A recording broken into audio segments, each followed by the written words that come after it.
Good afternoon, everyone. My name is Ricardo Rodriguez Jr. I am, of course, the author of the Chronicles of Diflygan series. I'm going to be going in depth today into one of my books, The Chronicles of Diflygan 1, The Dark Siege, which is already available direct from the publisher at www.publishamerica.com or the Barnes& and Noble and even Amazon online stores. I'll, of course, have the links towards the end of the video as well. Um, I'm going to try to go in a little more in depth into the book, help you better understand the book, go over some of the different races and classes of people, help you get a better understanding.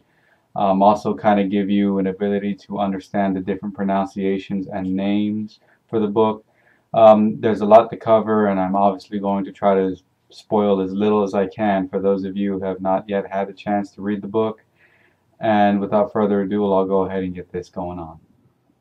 So what you're looking at now is the map of the territories in which I have set up for the book.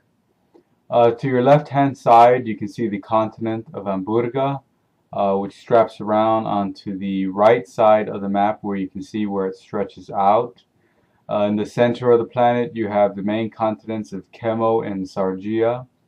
The continent of Krustovia is to the right side of Sargia. You can see where Kemo extends to the upper part where it is at the lower part of the map. As well, you have the three island nations of Engo, Taul, and Bartolocello. Michael Vordakov VIII's Arched Republic actually is right at the borderline between Kemo and Sargia, and it extends about halfway to the east of Sargia. Masamune Kareiko's imperial empire is directly at that border and goes approximately 1/3 of the way through the continent before it stops in territories that have been long been abandoned by Masamune Kareiko, where he no longer wishes to intrude. Um, the book, of course, primarily takes place on the continent of Sargia, and that's why I'm not really going to go too far into detail on the other territories at the moment. Okay, so the first thing that I wanted to cover is let you know why I wrote the book.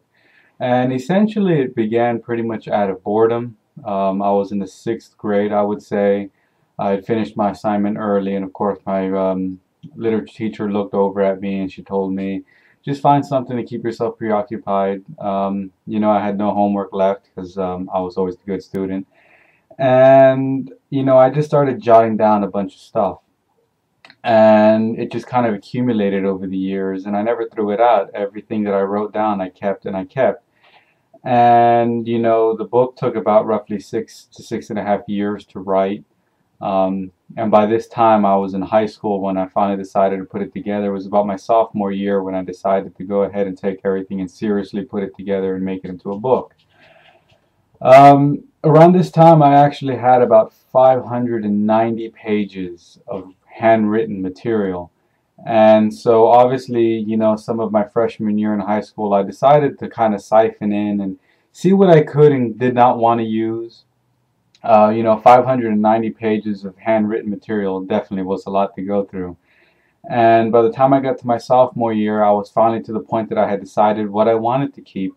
And from that point, it became transferring it not only from handwritten but into a digital form. And of course, it was a challenge trying to get everything formatted correctly and making sure that everything was as good as I possibly could get it. Like every author, we tend to have issues with our work, and we never feel that it's good enough for us. I've gotten different kinds of feedback from the book, and I couldn't really be happier. The fact that it was accepted for publication really shows something, and I think that's any writer's dream, really, is to realize that their book has been accepted for publication, that there is somebody else out there who has the ability to purchase this book and read from it. Um, Writing the book was definitely a challenge. I was writing it alone, of course, taking all this information. Obviously, here I was, just a kid when I started writing it. No actual formal training or background in writing a book. I had always possessed a talent for writing, and I think it existed probably within my fourth grade year in elementary, when my teacher had realized that I had a very, very strong writing skill and very good imagination. There was a book fair my fifth grade year, and my book, short story actually, had gained a lot of attention, um, and was applauded by not only the school staff but my teacher and as well my parents, who have been very supportive while I've been trying to write these novels.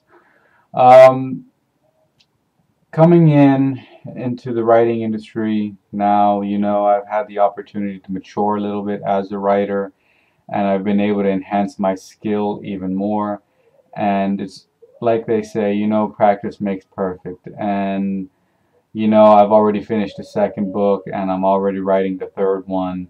And I can say it's been a learning experience since the beginning, and I'm hoping that it has a chance to grow into something a little bit bigger than what it is already. And hopefully we'll be able to see it spreading around a little more.